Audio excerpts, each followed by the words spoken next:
What is up, dudes? It's Sunday again, you know what that means, right? Chilling in the shop, making some artwork, building up the Speedemon brand for the Project 253 channel. So this one I'm going to show you guys today is pretty cool. It was a piece that I was asked to do. It was a commission, I guess you would call it, right? A friend of mine, he wanted an art piece done for his wife or girlfriend, his partner. And he wanted it for, I think it was a Christmas gift, if I recall correctly. I did this a while ago, so it's, if you haven't noticed, a lot of the art stuff that I'm showing you guys is stuff that I had produced already for another channel, and I had done it either last year or even in some cases the year before. But I'm just throwing it together to show you guys what's going on before I jump into other projects. I want to show you what I did so you have a good background. Anyways, this one was a commission piece. Ka-chow!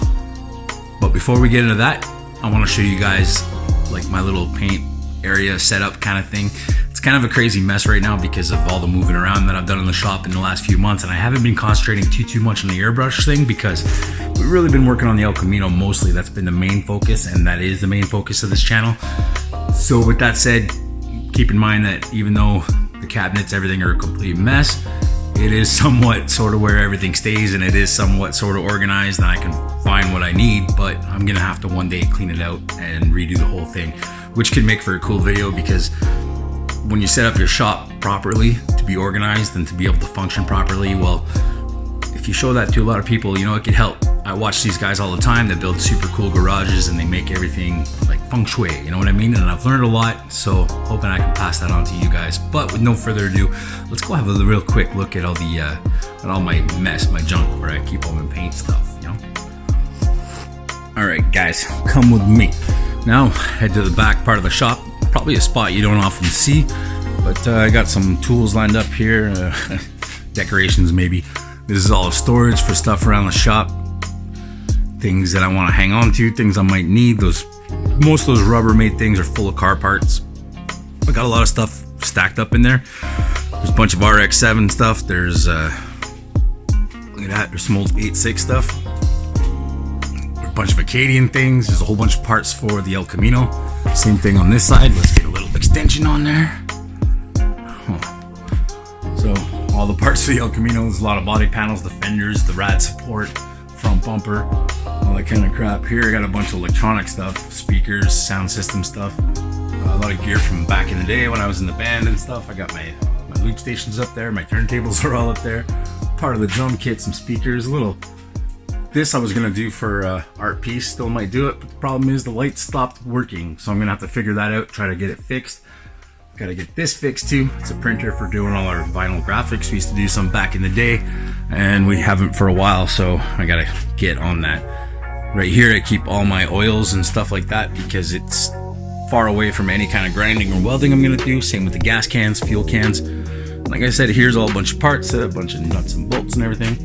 There's a bunch of other parts. There's more parts down there. There's a lawnmower that's constantly in my way, but what are you gonna do? And so that's the, well, here I keep my tire machine, some guitars for decoration. This is where I get my sound for when I'm working. Crank some music through that, usually coming through the PlayStation and the TV. So here, anyway, tire machine. Stuffed in this corner, I got my bench grinder, nice little stand. Haven't even used it really. There's a saw back there. I have to get a blade for it, but that will come in handy for future fabrication, as well as this big ugly press. This thing came from like a garage sale or something, but it worked out. Ended up getting it for like 10 bucks or something. That's the steering column for the El Camino. Next to the sandblaster and a ladder that's in my way because I don't have anywhere to store that. So this is the nook, as most people call it when they come over. And in the back here, this cabinet houses a bunch of other stuff, mostly electronic and paint stuff, but I painted that a while ago. I didn't film painting it, but probably should have. It's kind of cool. When those things aren't up there, you can sort of see above the printer that there's it's like a tropical background. There's some palm trees, a couple birds, a nice little sunset. I did that all with just dollar store paint, brushes, spray cans, some cheap stuff from Rona. That's a little tip. If you go to Rona and you ask them for like returns, you can often get paint very cheap. Here, well, got some tools laid out. This is just the whole saw set. Pay no mind to that. Right here, got a couple spray guns. These also came from a garage sale, so I don't know if they're any good, but they look fancy. So we're gonna try that out. I know JM wants to try his hand at painting, so I told him to come on down, grab these, or I guess I'll probably do it here because of the compressor and all the equipment.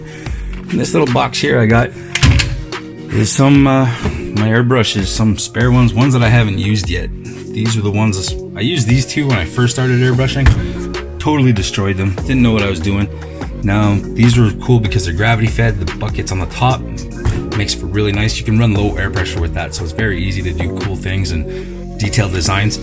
The other kind, like this kind here, is actually like a bottom suction where you got to run a little can like this. It's actually this one here. But the thing with that is you got to put a lot of air pressure through it to get that paint to come out. So it's good for like big wide things that you're gonna do, but it's not good for small details and stuff. So I don't really use them because anytime I'm airbrushing, it's usually a kind of detailed sort of thing. Actually, I probably should have used those for a lot of things. And then this is a side feed. This is what I'm currently using now, but this one is fresh, brand new. I haven't touched it yet. When I get a little bit better and I feel a little bit more confident about what I'm doing and taking care of these things, then I'll start using that, or maybe I'll keep this for using non-water-based paint because that's a totally different game.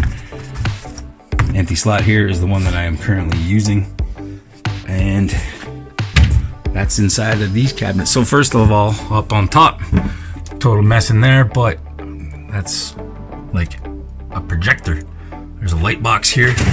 This is for when you want to do designs and stuff. You need to trace something, you can put the original image there, shine light through it, put a paper on top. Usually you can see depending on what you're working with. This is an old projector. It's pretty old. It's VGA or XGA, whatever you want to call it, but it's like super old school.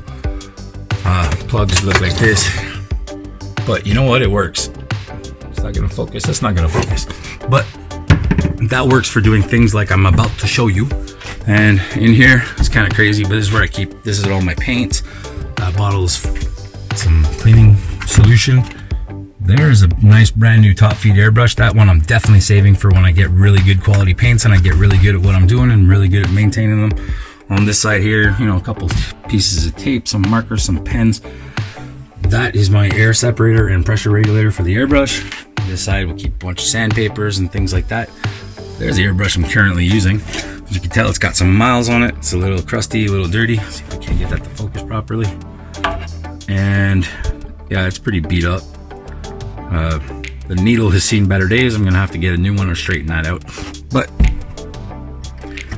it sleeps right, whoops. It sleeps right here.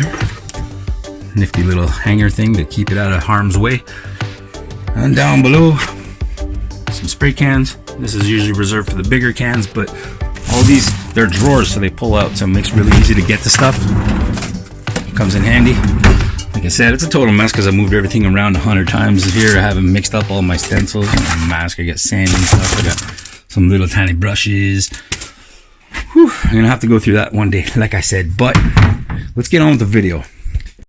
So I present to you guys now the Gothicorn. It's a Gothic style unicorn and it's done on a 4x8 sheet of plywood. So it's pretty massive, which is kind of fun, which is kind of cool. So like I'd mentioned before, the projector, that's going to be a major tool in doing this. Now, it's not to cheat, although you can kind of look at it as cheating, sort of is in a way, because it gives you exactly your lines. You don't even have to really be good at drawing or anything. You just spray over top of what you see. But the thing is, there's two reasons I don't think that using a projector is cheating. Number one, the main reason that I do use it for is because of the scale. When you put something that big, it's really hard to match the scale properly and get the proper dimensions on everything because you're really up close and it's a really big design. So often, like, I had to reach up over my head to do this one and stuff. So when you're standing close to it, it's hard to see that this piece is the same size in proportion to that piece that you just did and that it fits your whole canvas. So you'd have to keep on standing back and it would get really long and tedious and stuff like that. So the projector is perfect for that because it always keeps your dimensions, all your lines, everything where you need, so it's proportionate and it looks good and it looks like the proper design. The other reason is that even if you're tracing something, like, so use tracing paper, we all did it as kids and we probably a lot of us do it now, and there's nothing wrong with that because when you're using tracing paper, you're training your motion of your wrist, you're training your mind to follow the lines, you're training yourself to figure out how far the line goes, what kind of curves they are, how to move your wrist properly, movement, staying steady, making straight lines. All these things, they all come together and they make for a better artist. So if you're tracing it even, it's not cheating, it's learning. You're practicing a style, you're practicing a movement, you're practicing a doing art, man. So that's the thing with the projector. So it's not like, call it cheating if you want, and I'm okay with that. You could say I cheated, it's all good. But I use the projector to get my dimensions, the size that I need to make sure everything's gonna look good and everything's gonna look cool. And then at a certain point, I end up turning off the projector and just going kind of freestyling on it and adding. That's how you get your personal touches and how it looks organic, and how you end up with a piece of artwork that you can say you did and you're proud of and you're happy. So I'm gonna stop talking now and just let you guys enjoy the video. It pretty much speaks for itself. You can see all the techniques that I've used, that I've done. I put everything into all in one. So enjoy the show, baby. We'll see you at the end.